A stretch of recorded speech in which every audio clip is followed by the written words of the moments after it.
আর কোরআন আমাদের মানতে হবে, এটাই আমাদের জীবন বিধান। এটা অত্যন্ত দুঃখের বিষয়, আমরা আমাদের জীবন বিধান পালন করি শুধুমাত্র আমাদের ভিতরে।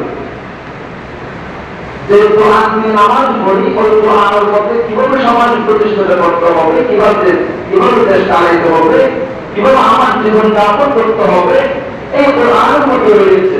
কিন্তু আমরা শুধুমাত্র নামাজের মধ্যে আসলে আলহামদুলিল্লাহ রাব্বিল আলামিন, কিন্তু নামাজের বাইরে গেলে আর এই কোরআনের দ্বার পারে না।